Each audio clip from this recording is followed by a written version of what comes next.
ആരി work പഠിച്ചാൽ ശരിയാവോ എന്ന ചോദ്യത്തിന് ഒരു ഉത്തരവുമായിട്ടാണ് ഓർമ്മ ഡിസൈൻസ് ഇന്ന് വന്നിട്ടുള്ളത്.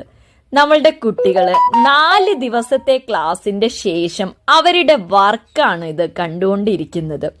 വീട്ടിലിരുന്നും ഓഫീസിലിരുന്നിട്ടൊക്കെയാണ് സൂം ആപ്ലിക്കേഷൻ വെച്ച് അവർ ഡയറക്റ്റ് ആയിട്ട് ക്ലാസ്സിൽ കയറാൻ സാധിക്കാത്തവർക്ക് നമ്മൾ വീഡിയോ പ്രൊവൈഡ് ചെയ്ത് കൊടുക്കുന്നുമുണ്ട്. അപ്പോൾ അവരെത്ര വൃത്തിയായിട്ടാണ് അവർ ചെയ്തു തന്നിട്ടുള്ള ഓരോ വർക്കും അവരെ സ്റ്റാർട്ടിങ് വർക്കാണിത്. അപ്പോൾ എനിക്ക് ഒത്തിരി സന്തോഷമുണ്ട്. നമ്മൾ ലൈവായിട്ട് ക്ലാസ് കുറഞ്ഞ ഫീസിൽ കൊടുത്തിട്ടും കുട്ടികൾക്ക് അത് വളരെ നന്നായിട്ട് മനസ്സിലാവുന്നുണ്ട്. അപ്പോൾ എൻ്റെ ഒരു വിജയം എന്ന് പറയുന്നത് തന്നെ ഇത് തന്നെയാണ്. നിങ്ങൾ ഈ കണ്ടുകൊണ്ടിരിക്കുന്നതെല്ലാം കേരളത്തിൻ്റെയും അതേപോലെ ഇന്ത്യൻ്റെ വിവിധ സംസ്ഥാനങ്ങളിൽ നിന്നും ഓൺലൈനായിട്ട് പഠിക്കുന്ന സ്റ്റുഡൻസിൻ്റെ വർക്കാണ്. അപ്പോൾ എനിക്കിത് കാണുമ്പോൾ